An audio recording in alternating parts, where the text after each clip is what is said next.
ದೊಡ್ಡ ಬಂಡೆ ಉಳ್ಕೊಂಬಂದು ನಮ್ ಬೋಗಿಗೆ ಹೊಡಿತು. ಪೇಪರ್ ಅಲ್ಲಿ ನ್ಯೂಸ್ ಬಂದಿತ್ತು ಕಣೆ. ನಮ್ ಬೋಗಿಲಿ ಇದ್ದವ್ರಿಗೆಲ್ಲ ಪೆಟ್ಟಾಗಿದೆ ಕಣೆ. ಅವ್ರನ್ನೆಲ್ಲ ಆಸ್ಪತ್ರೆ ಕರ್ಕೊಂಡು ಹೋಗಿದ್ದಾರೆ. ನಂಗಂತೂ ತುಂಬಾ ಭಯ ಆಯ್ತು. ನನ್ಗೆ 2 ಕೈಗೂ ಪೆಟ್ಟಾಗಿದೆ. ಹೋಗ್ಲಿ ಬಿಡ, ಹೇಗೋ ಬದುಕ್ ಬಂದಿಯಲ್ಲ. ನಾನ್ ಟ್ರಿಪ್ ಹೋಗಕ್ ನನ್ ಪತಿ ಪರಮೇಶ್ವರ ಬೇಡ ಅಂದ್ರು ಕಣೆ. ದುಡ್ಡೇ ಕೊಡ್ಲಿಲ್ಲ. ಬೈಸ್ಕೊಂಡು ಹೋದೆ, ಈ ಅಪಘಾತ ಆಯ್ತು.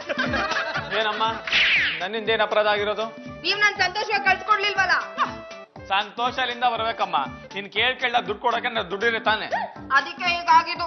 ನನ್ ಕೈ ತುಂಬಾ ನೋವ್ತಾ ಇದೆ, ನಾನು ರೆಸ್ಟ್ ತಗೊಳ್ತೀನಿ. ಆಗಲ್ಲ. ನೀರಿನ ಲೋಟ ಹಿಡ್ಕೊಳಕ್ ಆಗ್ತಿಲ್ಲ ಕಣೋ. ಕೈ ನಡಕ್ತಿದೆ ಕಣೋ. ಭುಜ ಯಾರೋ ಕುಯ್ದಂಗ ಆಗ್ತಿದೆ. ನಕ್ಷ ಅಡಿಗೆ ಮಾಡ್ಬೇಡ, ನೀರಿನ ಒಳಗೆ ಹೋಗ್ಬೇಕಂತಾನೆ. ಕೈ ನಡಕ್ತಿದೆ ಕಣೋ. ಕೈ ನಡಿಸ್ಬೇಡ, ನೀರ್ ಚಲ್ತಾವೆ. ಬಾರು, ಕಾಫಿ ರೆಡಿನಾ? ಮಾಮ ಅಕ್ಕನ ಕೈ ನೋಡ ನಡಕತ್ತಾವ. ಅದ್ರ ವಾಯುನು ಇಲ್ಲ, ವಾಯುಪುತ್ರನೂ ಇಲ್ಲ. ಕೈ ಎತ್ತಕ್ಕಾಗಂತ. ಹ್ಯಾಂಡ್ಸಪ್ ಮಾಡಕ್ ಹೋಗಲ್ವಮ್ಮ? ಆಗಲ್ಲ ರೀ. ಒಳ್ಳೇದಾಯ್ತು ಬಿಡು, ಯಾರು ನಿನ್ ಹೆದರ್ಸಕ್ ಆಗಲ್ಲ. ಕೈ ಬಿಚ್ಚ ಬೀಳೋಗ ಆಗ್ತಿದೆ ರೀ. ಬಿಚ್ಚು ಬೀಳಕ್ ಅದೇನ್ ತೆಂಗಿನ ಸೋಗೆನ ಒಣಗದ ಮೇಲೆ ಬೀಳೋದು.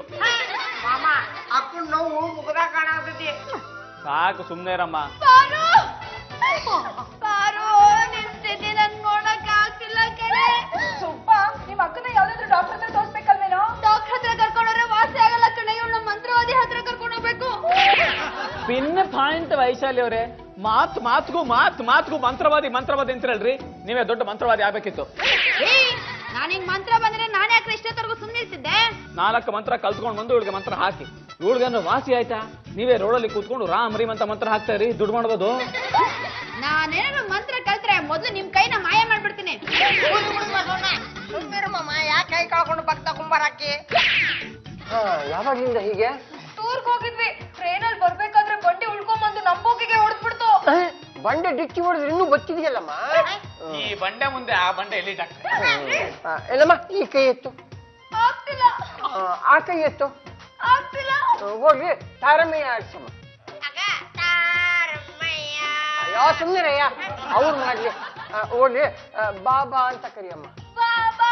ಅಯ್ಯೋ, ಬಾಯಿನಲ್ಲಮ್ಮ, ಕೈನಲ್ಲಿ ಬಾಬಾ ಅಂತ ಕರಿ. ಆಗ್ತಿಲ್ಲ. ಡಾಕ್ಟ್ರೆ, ಈ ಕೈಯೇ ಎತ್ತಕ್ಕಾಗಲ್ಲ ಅಂತ ಹೇಳಲ್ಲ, ಏನ್ ಸಮಸ್ಯೆ ಆಗಿರ್ಬೋದು ನಂಗೆ ಗೊತ್ತಾಗ್ತಿಲ್ಲ. ಸುಮ್ಮನಿರಯ್ಯ, ನನಗೆ ಗೊತ್ತಾಗಲ್ಲ, ನಿನ್ಗೆ ಹೇಗೆ ಗೊತ್ತಾಗುತ್ತೆ? ಡಾಕ್ಟ್ರೆ, ಇವಳನ್ನ ಎಷ್ಟು ದಿನ ಅಂತ ಹೀಗೆ ಇರ್ಬೇಕು? ವಾಸಿ ಆಗ್ಬೇಕು, ವಾಸಿ ಆದ್ಮೇಲೆ ಸರಿ ಹೋಗುತ್ತೆ. ಇಲ್ಲಮ್ಮ, ಹಿಂಗಿಂಗನು ನೋಡಿ, ನನ್ ಪತಿ ಪರಮೇಶ್ವರ ನನ್ ಕಷ್ಟನೇ ಅರ್ಥ ಆಗಲ್ಲ. ಇದು ಸಿಂಪಲ್ ಸಮಸ್ಯೆ ಅಮ್ಮ. ಹೊತ್ತಿಗೆ ಸರಿಯಾಗಿ ನಿದ್ದೆ, ಹೊತ್ತಿಗೆ ಸರಿಯಾಗಿ ಊಟ ಮಾಡು, ಒಂದು ಇಂಜೆಕ್ಷನ್ ಕೊಡ್ತೀನಿ, ಎಲ್ಲ ಸರಿ ಹೋಗುತ್ತೆ. ನೋಡಕ್ಕಾಗಲ್ಲ. ವಾಸಿ ಆಗತ್ತೆ ಅನ್ನೋದಾದ್ರೆ 2 ಇಂಜೆಕ್ಷನ್ ಕೊಡಿ ಡಾಕ್ಟರ್. ಪರಮೇಶ್ವರೇ, ಸ್ವಲ್ಪ ಹೊರಗಡೆ ಬನ್ನಿ, ನಾನು ನಿಮ್ ಜೊತೆ ಮಾತಾಡಬೇಕು. ಬನ್ನಿ ಡಾಕ್ಟ್ರೆ, ಹೇಳಿ. ನೋಡಪ್ಪ, ಆಕೆ ಸರಿಯಾಗಿದ್ದಾಳೆ. ಮಾನಸಿಕವಾಗಿ ತೊಂದ್ರೆ, ಸೈಕಲಾಜಿಕಲ್ ಪ್ರಾಬ್ಲಮ್. ಏನೂ ಆಗಿಲ್ವಾ? ಏನೂ ಆಗಿಲ್ಲ ಕಣಯ್ಯ, ಕೈಯು ಓಕೆ. ಮತ್ ಯಾಕೆ ಆ ರೀತಿ ಅಂತ ಹೇಳಿ? ನಾನು ಹೇಳ್ತಾ ಇದ್ದೀನಲ್ಲ, 100% ಸೈಕಲಾಜಿಕಲ್ ಪ್ರಾಬ್ಲಮ್ ಅಂತ. ಡಾಕ್ಟ್ರೆ, ನೀವು ಸರಿಯಾಗಿ ಚೆಕ್ ಮಾಡಿದ್ರ? ಖಂಡಿತ ಚೆಕ್ ಮಾಡಿದೆ. ಆಕೆಗೆ ಕೈನ ಮೇಲೆ ಕೆತ್ತಕ್ ಆಗುತ್ತೆ ಕಣಯ್ಯ. ಈಗ ಸಿನಿಮಾದಲ್ಲಿ ಶಾಕ್ ಟ್ರೀಟ್ಮೆಂಟ್ ಆಗುತ್ತಲ್ಲ, ಆ ರೀತಿ ಏನೋ ಆದ್ರೆ ಸರಿ ಹೋಗುತ್ತಷ್ಟೇ. ಅದು ಹೇಗೆ ಹೇಳ್ತೀರಾ ಡಾಕ್ಟ್ರೆ? ಈಗ ಟ್ರೈನ್ ಬರ್ಬೇಕಾದ್ರೆ ಬಂಡೆ ಬಿತ್ತಲ್ಲ, ಆ ಶಾಕಿಗೆ ಮೈ ಆದ್ರೆ ಕೈ ಸ್ವಾಧೀನ ತಪ್ಪೋಗಿದೆ ಅಷ್ಟೇ. ಡಾಕ್ಟ್ರೆ, ನಿಮ್ ಫೀಸ್? 200 ರೂಪಾಯಿ ಅಷ್ಟೇ. ಡಾಕ್ಟ್ರೆ, ಕೈ ಸರಿ ಹೋದ್ಮೇಲೆ ಕೊಟ್ರಾಗಲ್ವಾ? ಆಂಟಿ, ತಿಂಡಿತೀನಿ. ತುಕಾರಮ್ಮ, ಯಾಕೋ ತಲೆ ಸುತ್ತಾ ಇದೆ ಕಣೋ ವಂಕುರಮ್ಮ. ಬೀಳ್ತೀನಿ ಅನ್ನಿಸ್ತಾ ಇದೆ ಕಣೋ. ಆಂಟಿ, ನಿಮ್ ಕೈಗಳು ಅಂಕಲ್ ಪಾರನ ತಡಿತಾ ಇವೆ. ಕೈ ಸರಿ ಹೋಯ್ತು.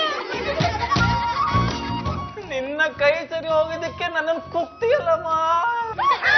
ಅಂಕಲ್, ನೀವ್ ಪರಮೇಶ್ವರ್, ಏನ್ರಿ? ಅಕ್ಕ, ನಿನಗೇನಾಗಿತ್ತು? ಗೊತ್ತಿಲ್ಲ ಕಣೋ. ಒಟ್ನಲ್ಲಿ ಒಳ್ಳೇದಾಯ್ತಲ್ಲ. ನಿನಗೇನಾಗಿತ್ತು ಅಂತ ನಾನು ಹೇಳ್ತೀನಿ. ಮನೋರೋಗದಿಂದ ಹೀಗಾಗಿತ್ತು. ಮನೋರಂಜನ? ಹೌದಪ್ಪ, ಟ್ರೈನ್ ಶಾಕ್ ಇಂದ ಹಾಗಾಯ್ತು. ನಾನ್ ಕೊಟ್ಟ ಶಾಕ್ ಇಂದ ಸರಿ ಹೋಯ್ತು. ಒಟ್ನಲ್ಲಿ ಸರಿ ಹೋಯ್ತು. ನಿಮ್ಗೆ ಹೇಗೆ ಗೊತ್ತಾಯ್ತು? ಡಾಕ್ಟರ್ ಹೇಳಿದ್ರಮ್ಮ, ನಿಂಗೆ ಮನೋರೋಗ ಇದೆ, ಶಾಕ್ ಟ್ರೀಟ್ಮೆಂಟ್ ಕೊಡಿ ಅಂತ ಕೊಟ್ಟೆ. ಸ್ವಲ್ಪ ಕೈ ಬಿಡ. ಕೈ ಬಿಡೋ ಬರಲ್ದ್ರಿ. ಇವ್ನಿಗೇನಾಯ್ತು? ಮನೋರೋಗ. ದೇವರ ದೇವ.